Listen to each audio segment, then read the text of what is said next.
Okay, I want to talk about now about the ayahuasca process, the whole process that you have to go through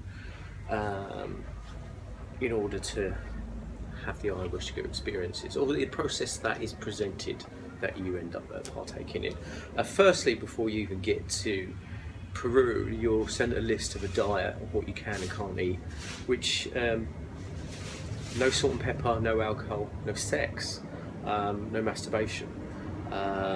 This is to clear all. This is to keep the energy correct and balanced.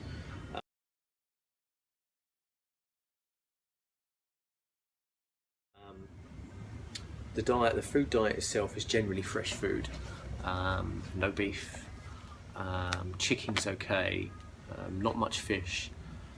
And fresh vegetables, although certain fruits and vegetables aren't allowed, like avocado is not allowed, any sugar is not allowed. The diet kind of lends itself to think, well, what can I eat? You know, what is there to consume here? But it's a fine line. But mainly it's fresh food, no salt, no pepper, no sugar, no alcohol, no sex, no masturbation. So then on the first day, when we actually got to the retreat, we did a consultation. So it was individual, a whole group individually went into the Maloka.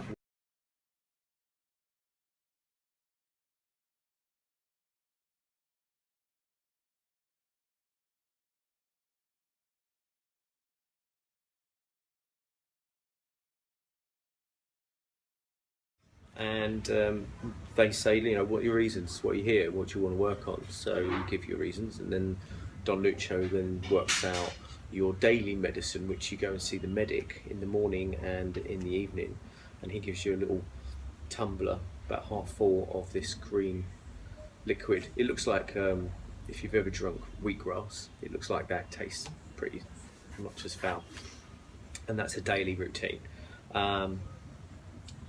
And you have obviously your intentions of why you come here, which obviously you share with them.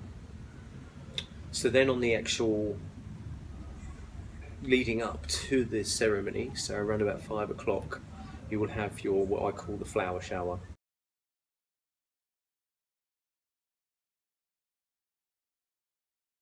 So you go into a certain wet room where there is a big bucket full of water and lots of different types of leaves and flowers, and it varies throughout the week, and what those plants are in the big bowl, and there's a jug in there, and you just pour it over yourself, and you've got to let yourself dry. So you've got these leaves over you. It's another form of cleansing, clearly. And then you go and get changed, and then you go into the Maloka to start the early stages of the ceremony. So when you go into the Maloka, there is one candle in the middle lit, and you are invited to arrive there an hour before the ceremony starts, so you can meditate and hold on to intentions of what you want to work on throughout that ceremony. They ask you to choose a different mat every day. Some preferred certain areas. I preferred a certain area, and some others preferred to bounce around, and that's absolutely fine, whichever way you want to do it. So your mat area, you get, it looks like a yoga mat, kind of like a yoga mat. You get a bucket for your purging. You get a pillow or two, and then you get a little blanket.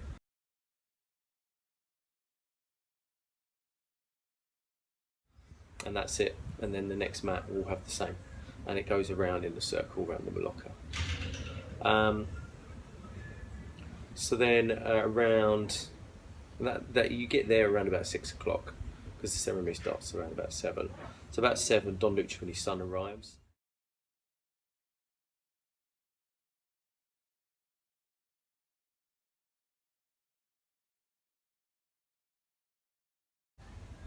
And they take their seat, which they sit in the same part of the Maloka every time. And once they're settled and ready, they'll call you, each person up one at a time, and it starts.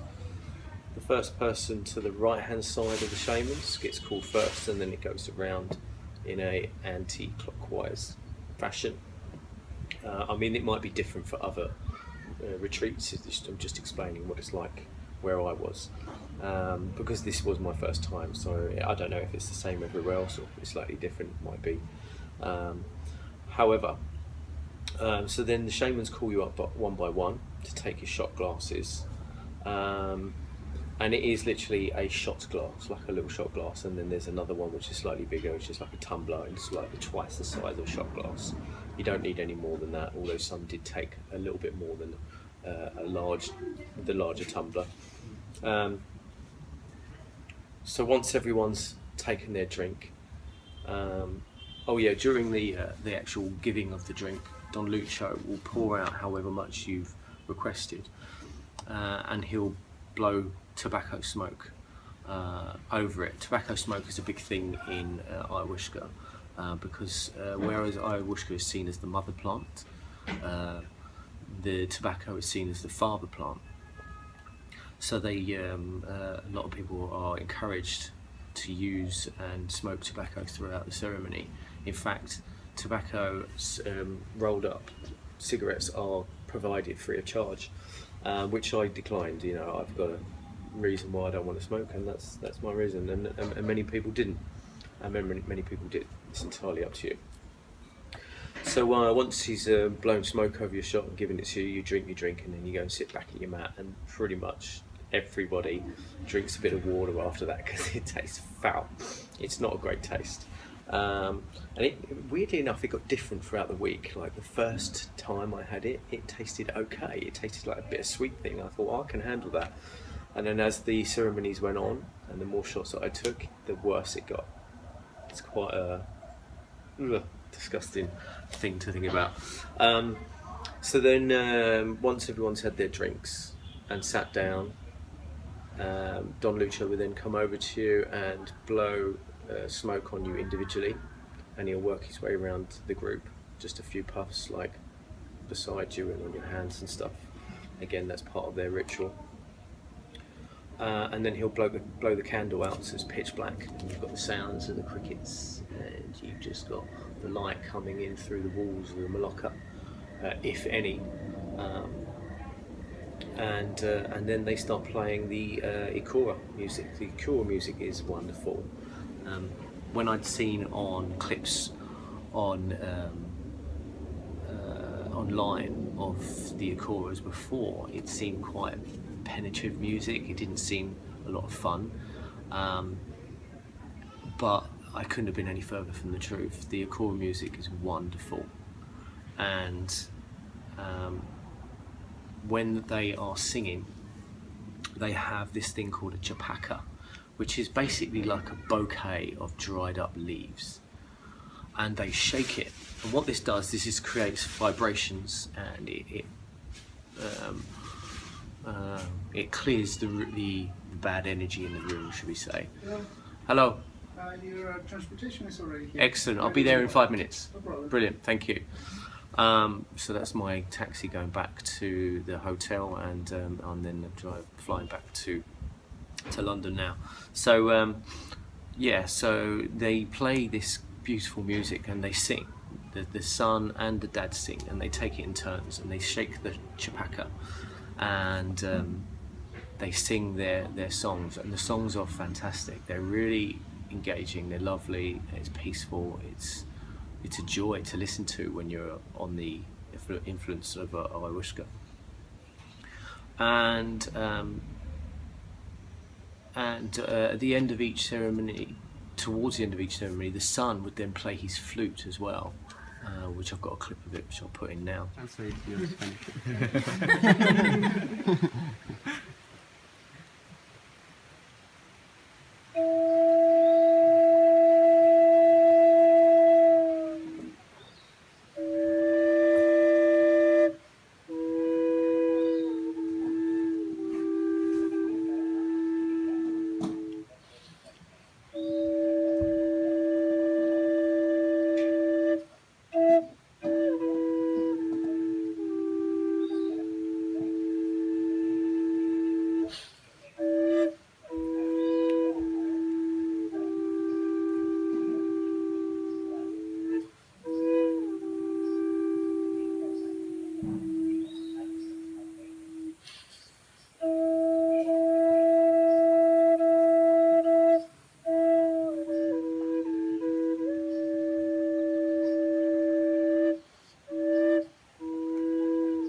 Amazing.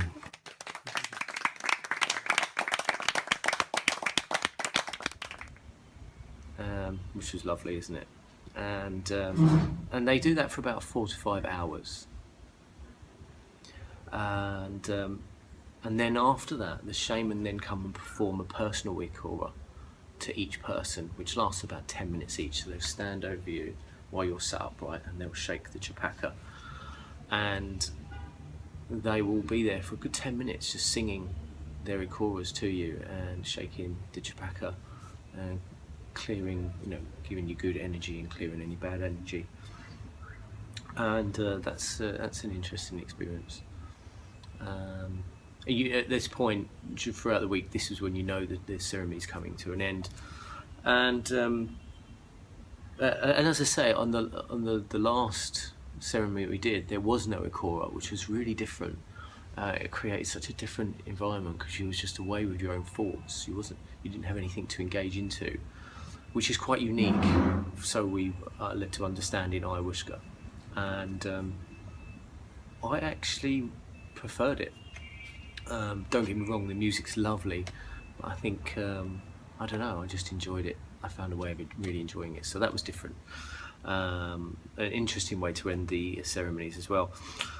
And then once they've done that, that takes a good hour and a half because there's like 15 people, if not more. And then the shamans say goodnight and we finish. And you've got a choice to either stay in the Maloka, you can sleep there overnight, they give you that option, or you can go back to your hut. And that's the end of the ceremony. Obviously, during that process, you are going through your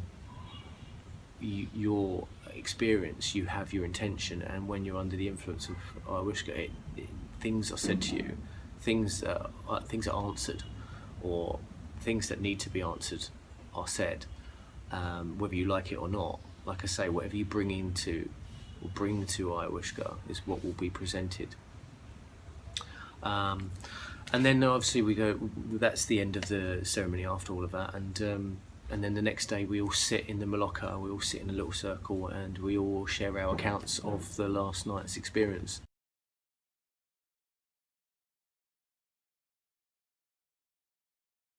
Which is great. You get to hear everyone's versions of it and what they went through, and you get to see throughout the week the differences that it's made in them, or the experiences they've had. It was wonderful. I really loved it, and yeah, so I wanted to share that with you so you had a better understanding of what the process is about. So there we go.